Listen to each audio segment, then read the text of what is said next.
आज मैं sum of first n term of an AP पर क्वेश्चन करने जा रहा हूँ। ये दो क्वेश्चन लिखा गया है। पहला क्वेश्चन करूँगा। The sum of third and seventh term of an AP is 6। तो थर्ड टर्म क्या हो जाएगा? T3 we know that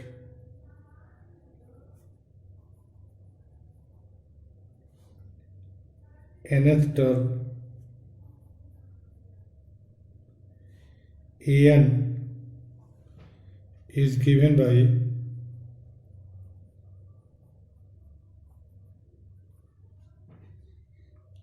an is equal to n minus 1 a plus n minus 1 into d, a plus n minus 1 into d। तो इस तरह से A3 हो जाएगा, hence A3 is equal to A plus 3 minus 1 अर्थात 2D and A7 is equal to A plus 7 minus 1 6D। तो इस तरह से थर्ड टर्म और सेवेंथ टर्म आ गया। अब इन दोनों का सम according to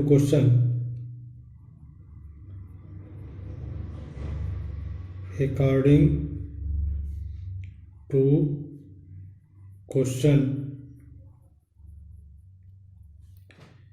A3 plus A7 is equal to 6। A3 की वैल्यू है R, A3 की वैल्यू है A plus 2D और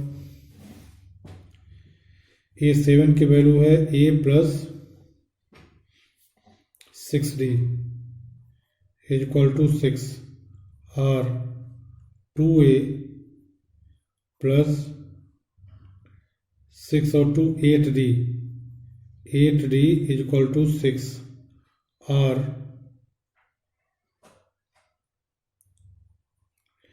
2 से इसको काट दें तो A plus 4D is equal to 3। इसे हम इक्वेशन 1 मान लेते हैं।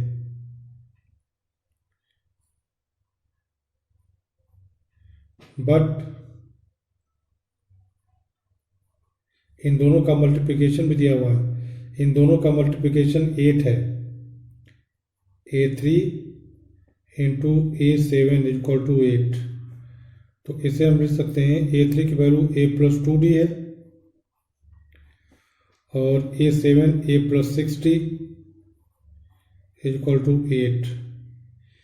A प्लस 2D को हम लिख सकते हैं और A plus 4D minus 2D। A plus 2D को हम लिख सकते हैं A plus 2D minus 2D और इसी तरह से A प्लस 6D को लिख सकते हैं A plus 4D plus 2D is equal to 8। अब A plus 4D is equal to 3 है इक्वेशन 1 में। A प्लस 4D की जगह पर 3 रख देंगे तो इससे हम लिख सकते हैं R 3 माइनस 2D और A प्लस 4D की जगह पर यहाँ भी 3 plus 2D is equal to 0। अब इसको मल्टीप्लाई कर देंगे तो हो जाएगा 9 minus 4D square is equal to 8। 0 is equal to 8।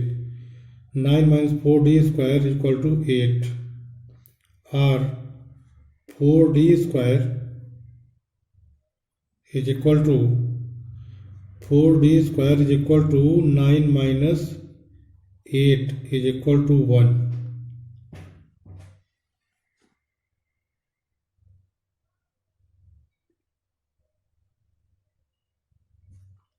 तो इस तरह से मिल गया हमें D square is equal to 1/4 and D is equal to plus minus 1/2.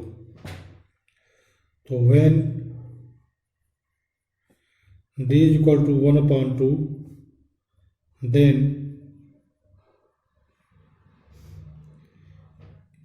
a plus a is equal to, from equation 1 से हम क्या लिख सकते हैं, 3 minus 4d, 3 minus 4d, equation 1 से a को लिख सकते हैं 3 minus 4d, तो ये हो जाएगा 3 minus 4 और d की जगह पर 1, d की जगह पर 1/2, तो कितना हो जाएगा 2 is equal to 1, a is equal to 1। तो हमें 16th हमें जो है क्वेश्चन में पूछ रहा है 16th term of sum of 16th term of an AP, तो S16 hence S16 is equal to 16/2 और 2a, तो 2 into 1 plus 16 minus 1 15 into d, d की वैल्यू कितनी है 1/2, तो इसे हम लिख सकते हैं 8 into 2 plus 15/2, इसे हम लिख सकते हैं 8 into 19/2,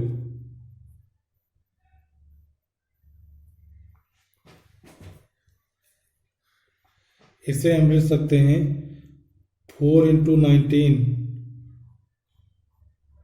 इज इक्वल टू 76। तो जब d की वैल्यू 1/2 होगी तो 16 टर्म का सम 76 हो जाएगा। अब इसके बाद जब d इज इक्वल टू -1/2 होगा तब when d is equal to -1/2, then a is equal to 3 minus 4d, 3 minus 4d, तो ये हो गया 3 minus 4 into -1/2, माइनस प्लस हो जाएगा 1/2 इज इक्वल टू 5। अब S16 कितना हो जाएगा, S16 is equal to 16/2 into 2a, 2 into 5 plus 16 minus 1 15 into d -1/2। अब इसे हम लिख सकते हैं 8 इंटू 10 प्लस नहीं -15/2, इसे हम लिख सकते हैं 8 इंटू 10 दूनी 20 -5 5/2, तो ये हो जाएगा 8 × 40 20 20। तो इस तरह से 16 टर्म का सम 76 and 20 होगा। Hence the sum of first 16th term is 76 or 20।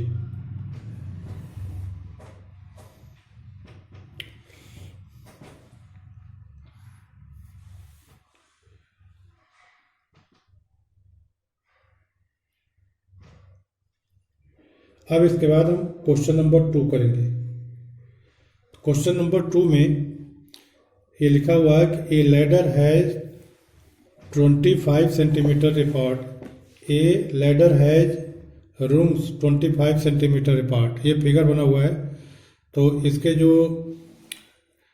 इसके जो ये राड्स लगी होती हैं ये 25 सेंटीमीटर अपार्ट पर है ये, और the rooms decrease uniformly in length from 45 centimeter at bottom and 25 centimeter at top। यहाँ पर ये जो रॉड्स है इसका लेंथ 45 सेंटीमीटर है और इसका 25 सेंटीमीटर डिक्रीजिंग ऑर्डर में। तो if the top and bottom rooms are 2 whole 1/2 metre apart, ये इन दोनों के बीच की दूरी है 2.5 मीटर। तो what is the length of the wood required for rooms, ये जो रूम्स बने हुए हैं इनको बनाने में कुल कितनी लकड़ी लगेगी। तो इसके लिए हम सबसे पहले नंबर ऑफ रूम्स को निकालेंगे। Number of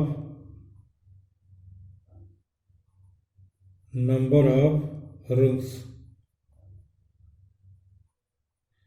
is equal to, अब चूंकि ये 2 होल 1/2 मीटर है तो इसको हम लिख सकते हैं 250 सेंटीमीटर, 250 सेंटीमीटर अपॉन 10, क्योंकि इसके बाद ये जो जैसे एक स्पेस से हुआ, एक स्पेस से हुआ, तो इस तरह से ये 10 कर देंगे। उसके बाद एक यहाँ पर बचा हुआ है, ये लास्ट वाला +1 सेंटीमीटर, तो ये हो गया 210 और +1 इज इक्वल टू 11।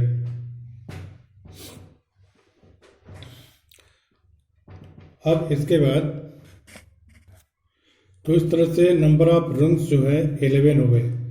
तो 11 हो गए, ये सब इक्वली स्पेस्ड है 25 सेंटीमीटर। तो हम इसको एरिथमेटिक प्रोग्रेशन के आधार पर देखें तो यह जो है फर्स्ट की लेंथ 25 सेंटीमीटर है और लास्ट को 45 सेंटीमीटर। तो इसको हम 11th टर्म मान लें या 11th टर्म मान लें, क्योंकि टोटल नंबर ऑफ रूम्स जो है 11 है।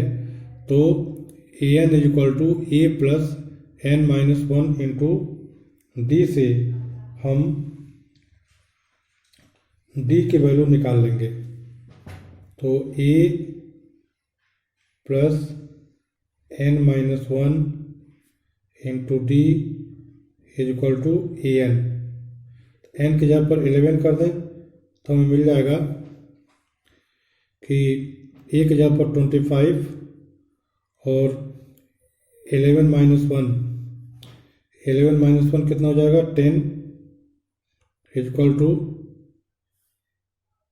a11 क्या हो जाएगा 45, ये 10d हो जाएगा, 10d is equal to 45।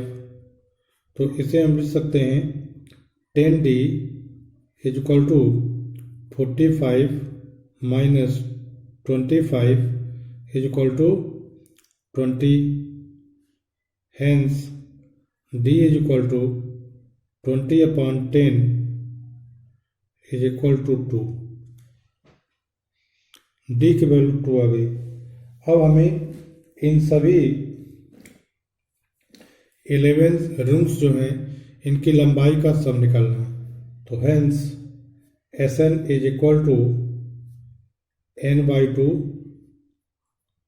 2a plus n-1 into D. अब यहाँ पर n की जगह पर हम 11 लिखेंगे, a की जगह पर 25 लिखेंगे और d की जगह पर 2 लिखेंगे।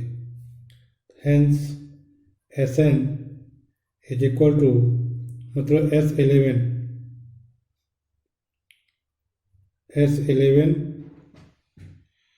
इज इक्वल टू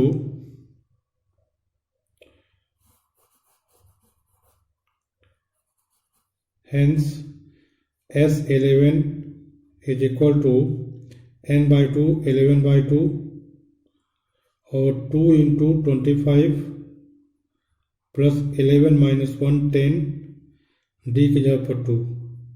इसे हम लिख देंगे 11/2 और ब्रैकेट में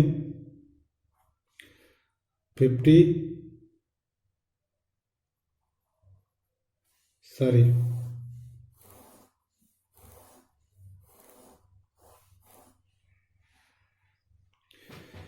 इसमें n की जगह पर 11 लिखेंगे तो S11 is equal to 11/2 in bracket 2 into 25 क्योंकि ए की जगह पर 25 है, प्लस 11 माइनस 1 10 और डी की जगह पर 2 है, तो इसे हम लिख देंगे 11/2 इन ब्रैकेट 25 2 या 50 plus 20 which is equal to 11/2 into 70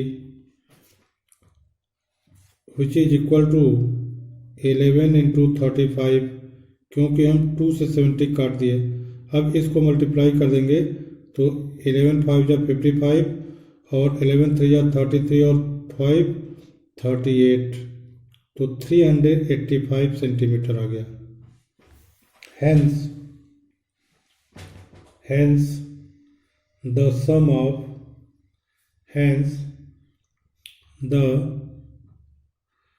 length of wood required for rooms, length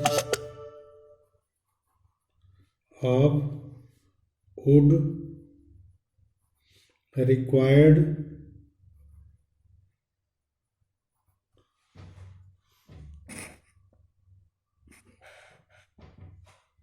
required